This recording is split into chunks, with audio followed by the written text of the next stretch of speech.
Hi, I'm Sachil Gonzalez. And I'm Myra Castillo, and welcome to Besties in Business, B2B TV.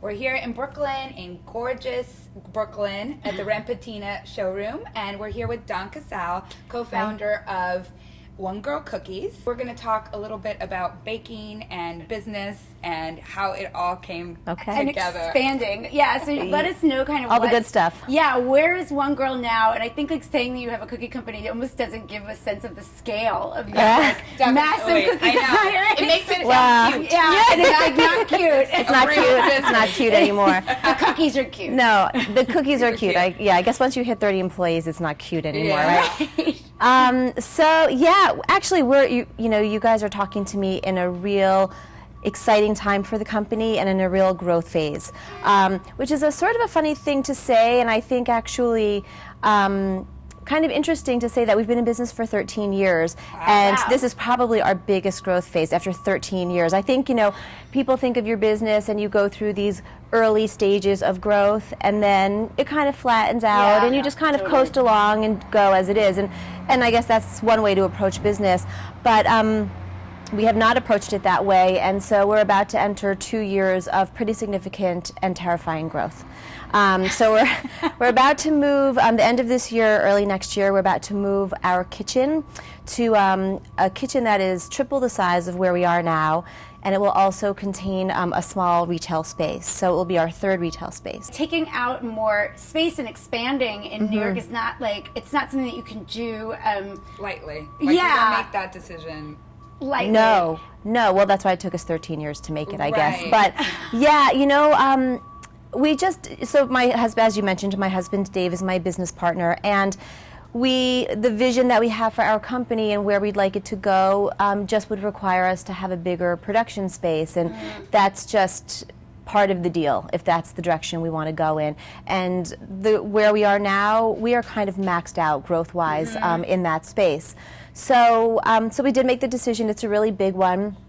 And beyond a bigger kitchen space, Dave and I will actually have an office for the first time in 13 years. Like, I feel like I'm so excited about decorating my office. I could care less. He's like mixers and ovens, and I'm like a desk, and we're going to have a settee over there. Are you kidding? Totally. Wallpaper samples,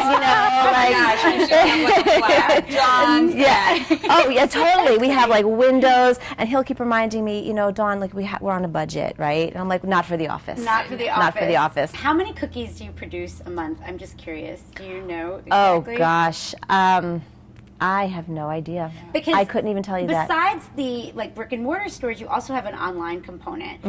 How was sort of going from brick and mortar to online? Was that somewhat how were you able to prepare for it? Did you do a lot of market research? Was it how long into your company did you make that step? So online actually happened before brick and mortar. Okay. So when I started the business, I did start the business by myself. I hired my husband, right? That was how we met. I needed a baker. And so we had a business that was just wholesale, mail order, and delivery within Manhattan for several years before we opened to the first brick and mortar. So we had online first, then we opened to the store shortly thereafter. And the online business is an extremely challenging one. It's extremely challenging because we're all just inundated with information and sales pitches, and and so trying to get your audience to listen to you, social media helps a lot with that. But it's really difficult. And our product, especially the one we sell online, which is a gift box of cookies or would-be pies, there's so much competition for that. It's not just other cookies. People think, other cookie companies are your competition, but that's not true. Any gift. Candles are our competition, within that price point, especially. Exactly. You're trying to do something to be a nice person, but you want to not spend all the money. I want to spend 30 or 40 bucks to say thanks for having me to your home, or you had a new baby, or whatever. So the competition is so fierce, and the nature of our product is blessed and cursed by the fact that almost everyone's our customer. Right. You know, it's not our price point is, you know, is pretty approachable. Right. Everybody kind of likes cookies. Right. So we have a very broad market. I know you're obsessed about the fact that she works with her husband. Yes. So I'm married. I'm the married bestie here, and I love my husband to death. Well, I hope. Today. But Wednesday. the idea of working with him seems a little would for me be rough. Like, tell us about that relationship. Like, how much time do you spend together? Can we turn the camera off? How much time are you guys spending, like, in the same office, or is he do you have different roles? Like, talk to us a little bit about that. What it's like. I feel like Sochil and I feel like we're married, but we're not. But at it's the end not of the the, same. You know, Right, it's a different dynamic, yeah. Two different apartments. Yes, exactly. You get to go this way Right, afterward. exactly. You know, owning a business with your significant other, and I know many people who do, and we often. Is there like a meetup? Well, I've often thought about creating a group, like a group. I don't know, is it a help group? Maybe. It presents so many rewards, and it is so fulfilling in so many ways. It's just like starting a family. You're doing something together, something so Yeah. important. But of course, it presents, as business owners, a completely different set of challenges that people who are not married and in business together face. So, you know, yes, so we do spend a lot of time together, and we need to spend a lot of time together because we're still in this place where many decisions are joint. And that's a really hard thing, and probably even non-married Yeah. business partners feel Yeah. that way. Yeah. You know, so is this a decision, you know, as things arise, is this a decision that I can actually make on my own, or is it significant enough for, you know, for our business from a financial standpoint, whatever, that I really need to get Dave involved? I hired him to be my baker, right? So he is in charge of the kitchen, and that's what makes sense. And I have no formal training, pastry school or anything like that, so it would make sense that he would do that. I have a marketing and retail background, and so it makes sense that that's sort of my thing, Right. And so, but we are still both so possessive of the business. I get it. That even the decisions that he makes in the kitchen, and this is really probably more me than him, but I still want to be very involved in because I have an opinion, and I think it actually is often valid, and I have an understanding of the way the kitchen works, so that what I say is often, not always, but I kind of get it. I get that perspective too. So it's a challenge, definitely. It's a huge challenge to leave it at work, and actually we've even stopped trying. Yeah. Your One Girl Cookies book came out like in 2012, and I think, like, I'd love to hear about, first of all, the work. People never realize the work that goes into making those experiences, those opportunities don't just happen. Right. And also kind of like, you know, is it really this magic bullet, or is it more of a tool than an end result, I guess is a good way to put that. Great question, yeah.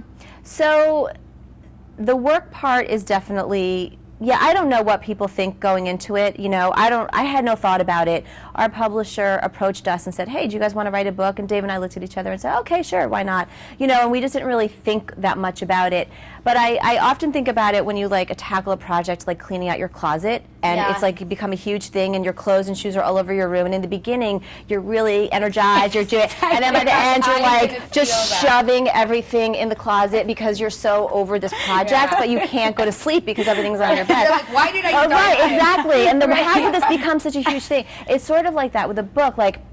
So you start and you're just like, oh, I love writing. I'm going to go sit at the cafe, and it's so romantic, and I'm going to type, and the photography. Let's interview photographers, and then by the end you're like, oh my God, just edit the book. Just tell me what you want me to cut out already, because I know you're going to tell me to cut out half of it. And it does at the end become, and I think that, you know, it's like a year-long process. Right. It's a very long process. Right. And then the book doesn't come out for a year after that, and so there's certainly It's like there's no instant gratification. But fun. I mean, there are certainly really fun parts, and I think with each phase, like the photography, of course, was so fun. Yeah. Where do you see One Girl in 5 years? Wow. Well, So the kitchen space is a space that is so much larger and enables us to produce a lot more than we are able to produce currently. And so we need to grow. We need to grow because we can grow. If you have all that space, you need to put it to work. So, so we're going to be opening a couple of other retail stores, maybe in Manhattan. Wow. This is big. I think that's what we see is probably an additional 2 locations, a humming kitchen in Industry City, and my own office. Yay, with the chase. Dawn, thank you so much for coming. It was great to be here. And so you can always shop online at onegirlcookies.com. Yes, you can. And follow your Instagram is adorable. Thank you. It's at One Girl Cookies. And thank you everybody for watching. And we're at Rempatina, and this is Besties in Business, and you can find us at bestiesinbusiness.com or at Besties in Biz on social media.